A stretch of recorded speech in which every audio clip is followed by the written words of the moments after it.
Pisyamzinga imo'y berekay katan Nagchingzorengan namlo helay china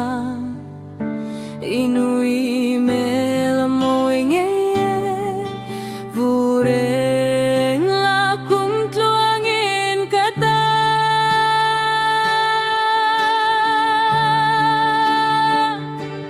Til siam zinga imay berekay katan Nagchingzorengan namlo helay china Inui melamoy ngeye Vureng lakum tuangin katan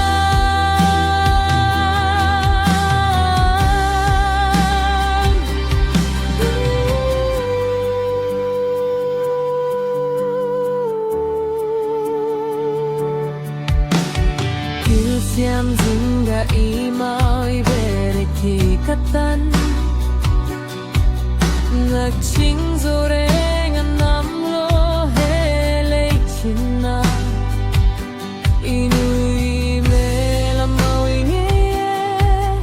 Vureng lakum tuangin katan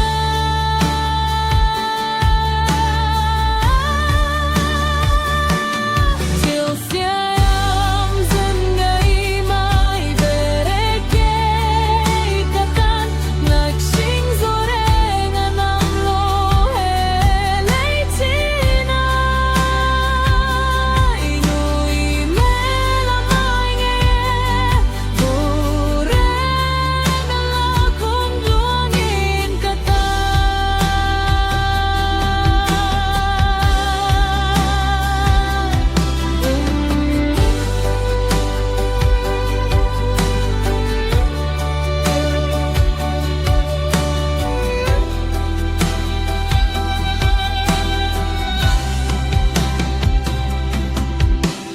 Til siam zinga imo'y berekay katan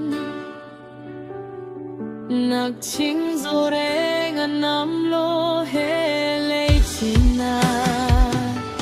Inui melamoy ngeye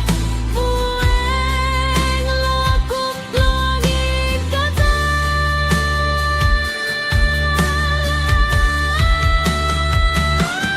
Til siam zinga'y berekay katan Nagchingzorengan namlo helay china Inui melamoy ngeye Vureng lakum tuangin katan